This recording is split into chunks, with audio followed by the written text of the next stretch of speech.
Okay, time to roll again. I'll do 4 for me, and then you do the other 3, okay? Oh, Okay. so that's Feferi. Oops, I should have removed that. Feferi, John, Roxy, and narrator. Okay.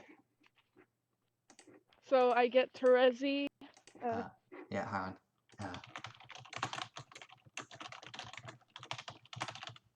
You get there.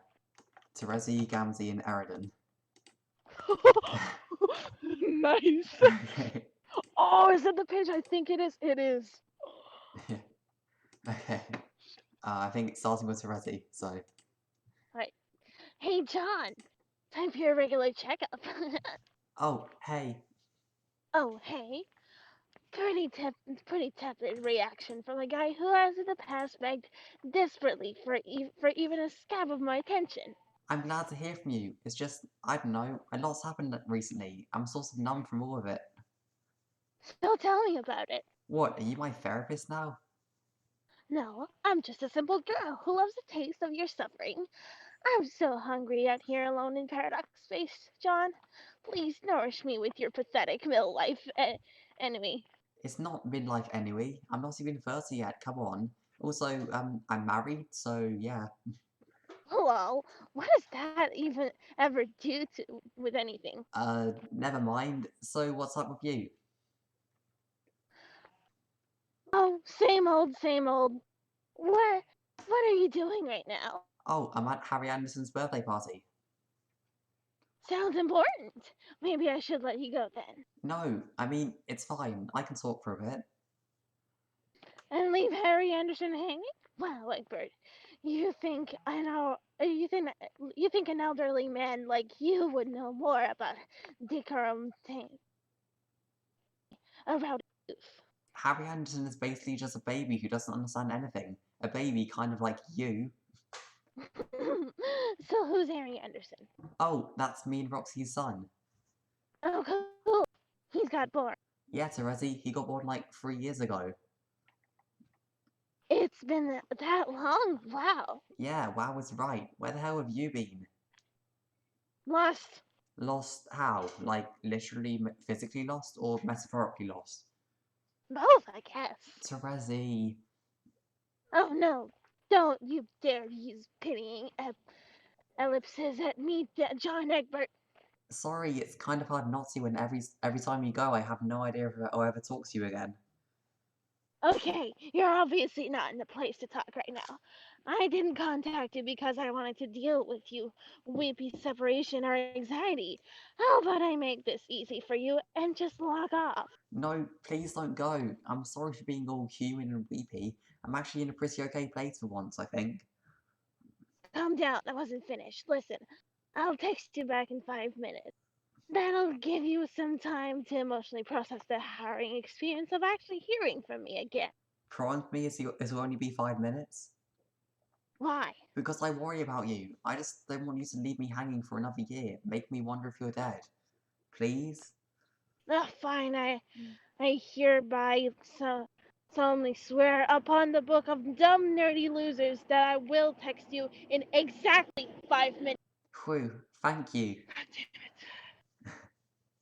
Sorry, I'm approaching the main road, so you'll hear cars.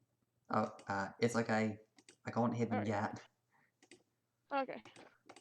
Okay, it's 5 minutes later. Don't tell me another 2 sweeps have passed. Nah, just a couple weeks. Oh boy, what a couple weeks though. You would not believe what's happening right now. Have I ever not believed what was happening when you said I wouldn't? No, but to be fair, this one is especially wild. Here, wait, let me take a picture. John Egbert sent to Resi Pyro the photo ghosttrain.jpg. What the actual fuck? It started a few days ago. The sky above the capital of the Troll Kingdom just started cracking open. Just cracks open and ghosts began raining down everywhere. Actually, now that I think about it, I guess it started 3 years ago when the dead teen version of Jade fell from the sky and crashed into the ground during a picnic. Huh. That's only affects our group though. This whole thing with the troll ghost has been a huge international incident. The political situation surrounding trolls was already tense enough without adding a gigantic population of immigrant ghost trolls to the mix. Wait, what happened? Well, because of what we know about Eternian history, the government decided it was probably a bad idea to let trolls reproduce freely, especially considering how different our planet is from Eternia. I suppose that makes sense. Without states as Scanton calling, the troll population would quickly dominate the planet. And her sea doesn't strike me as the sort of place that would take kindly to a lot of culling. Yeah, that was part of the government's official argument. It's either this or culling. But it didn't stop there. Also, a bunch of laws have been passed that restrict the kind of jobs trolls can have. Like, they're not allowed to serve in the government or rise past a certain rank in the military. They can't even be judges. I know, it's pretty bad here. Considering the goal to limit the spread and influence of trolls, it all seems like quite an alternate solution. Well, Jane is sort of a key political player now. She's not in the government exactly, but she has so much money she might as well be in the government. Her company can basically do whatever it wants, and it seems more and more like what it wants is to make sure the politicians are saying exactly what it wants them to say. Ha! I always suspected she'd been always by the Condess more than she ever let on. Yeah, I guess she was. Although, I don't know, for some reason it doesn't feel right to me. I knew a grown-up version of Jane, she was my nana. I never met her until she came back as a sprite, but she just seemed like a kindly old grandma who likes to play pranks. Not a Genocide fan? Not even close. I just can't believe how fast everything deteriorated. Don't tell me everyone's just taking this lying down. Of course not. Kanaya and Rose are both heavily involved in grassroots activism right now, and Karkat, he's gone completely off the grid.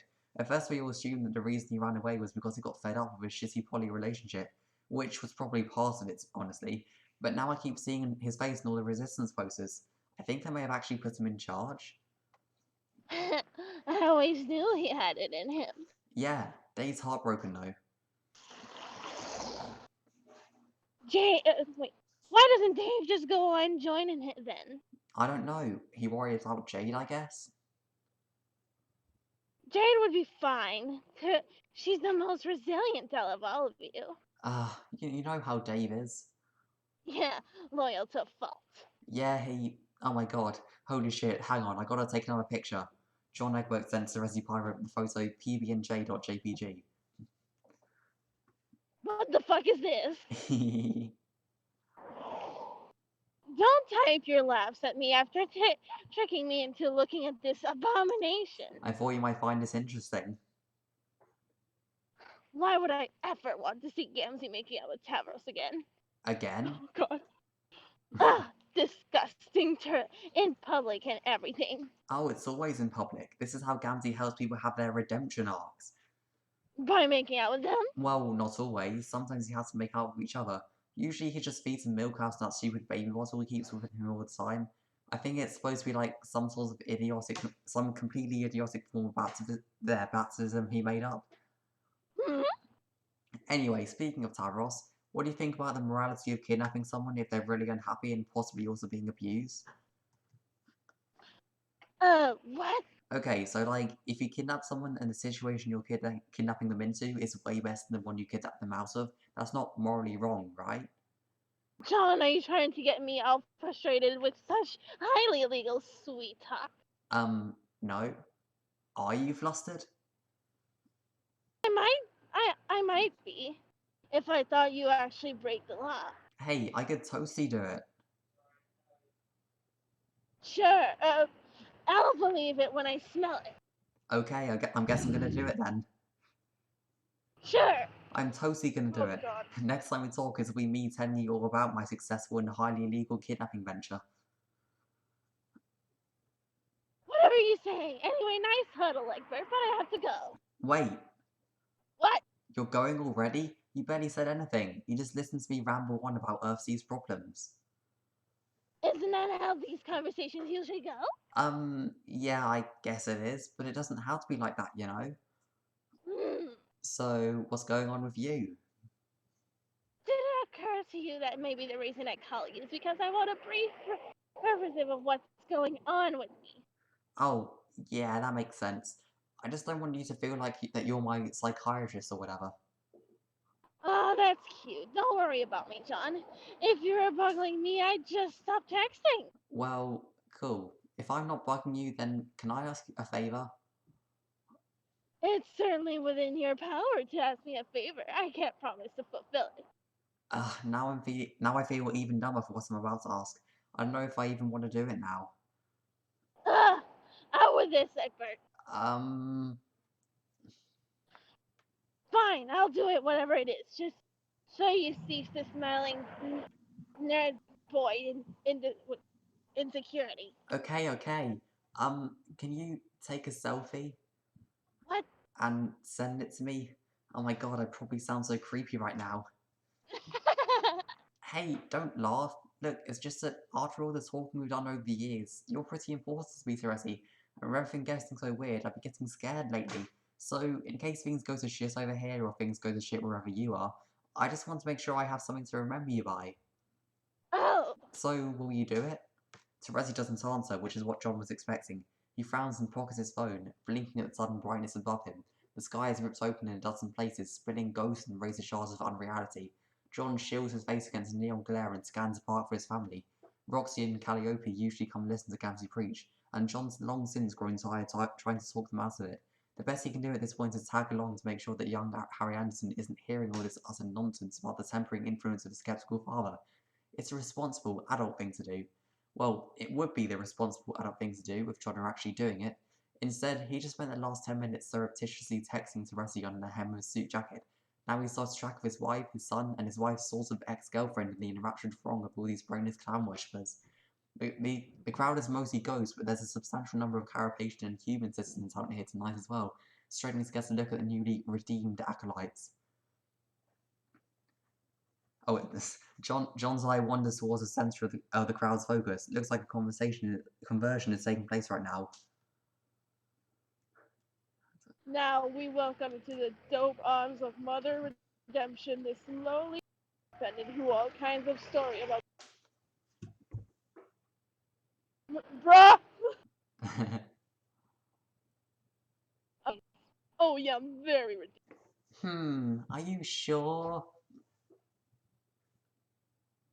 If you don't believe me, what what do I have to fucking do? Crawl on the fucking ground at your feet, snorting and snuffing at your shoes like a mushroom sniffing pork feet? Si- Sizing up those coverage of sweaty delicacies stuffed within like a couple of premium shrimp loaves, garnished with 10 exquisite pygmy sauce wieners in a warm fifth.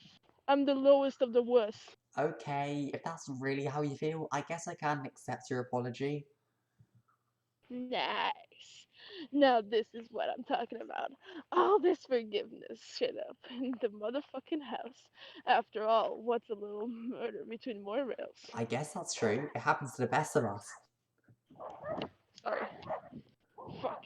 Oh. Fuck you, dog! You both are so close to redemption now. First, a little righteous splash of the nana nectar to cleanse that darkness from your souls. Gamzee takes out a baby bottle and flicks it, covering them both with little drops of milk, as a clergy does with holy water. He then takes a swig from the bottle himself before returning it to his codpiece. Now kiss my motherfuckers. Um, Finally! Pucker up, Fif, and plant one on me. You gotta hit the rules. The motherfucker's right. It'd all be fucking critical to both your redemption to kiss and make up. It's for redemption then. Very well. Fuck yeah. Robot come give me a call. I'm outside right now. There are people hearing me. John makes a disgusted face as Gamzee grabs the two trolls by a horn each and mashes their faces together. One of them looks extremely into it, the other not so much. John would have been transfixed by the spectacle for longer if his phone didn't start buzzing in his pockets again. He fumbles it out of his coat and checks. Terezi Pyro sent John Egbert the photo here.jpg. He looks around and presses accept, embarrassed to realise how fast his heart is beating. Before he can look at the photo, a familiar voice breaks through the din in the crowd. Yo, John! Over here, hon! John puts his phone away quickly. Roxy's holding Harry Anderson up on her shoulder. John can see his son's face, grinning and bright-eyed, bobbing above the crowd. Wait, is Calliope in this? Oh, it didn't... Hang on. Oh, Since I got 4 and you got 3, should you do Calliope? There. sure. I'll do Anyway, Calliope. John puts his phone away quickly. Roxy's holding Harry Anderson up on her shoulder. John can see his son's face, grinning and bright-eyed, bobbing above the crowd. He returns a smile and starts to make his way towards his wife. Just then, a dark shadow passes over the park. The crowd falls silent as they raise their heads to watch a drone ship pass by overhead. Its design is insect-like, splitting into many jagged branches, each decked out with weapons and cameras. It's completely silent and encased in armor with a bright red finish, smooth and seamless. It's often cited by Jane as a crown jewel of Crocker Corp's various military contacts with the government. John reunites with his family and takes Harry Anderson from Roxy, and Toddler buries his face in John's chest to escape the horrible sight crawling across the sky above them. Calliope clasps her hands together and stares at the ship with a terse expression. It's getting less and less usual to see those in the Troll Kingdom, isn't it? Yeah, I can't help but think the government's getting ready for something big. Limao, you worry too much. Jane's got her head on straight. She'll show you yet. Let's not talk about this right now. Yeah, you're right. It's getting late anyway. We should head home. See you next week, Callie. Oh, yes, always, Roxy. That night, after he and Roxy put Harry Anderson to bed and Roxy retires to their room for the evening, John goes to his office and prints out the picture of Terezi. He doesn't have any nice photo papers to put it on, so it comes out too dark with the colours all smeared. He scrubs the printer history settings when he's finished. When his anxiety is assuaged, he flops down in a spinny chair at the centre of the room and studies the picture. Terezi doesn't look that much different from how he remembers her. A little more worn, maybe, thinner and older and more tired, but it's her. She's smiling and holding up her hand in a cheeky way that suggests neither a greeting nor a farewell. The light from the phone screen is reflected in her glasses. John can't see her eyes. He folds a picture into quarters and clips it into his wallet behind Harry Anderson's baby photo. Then he turns off the lights and goes to bed.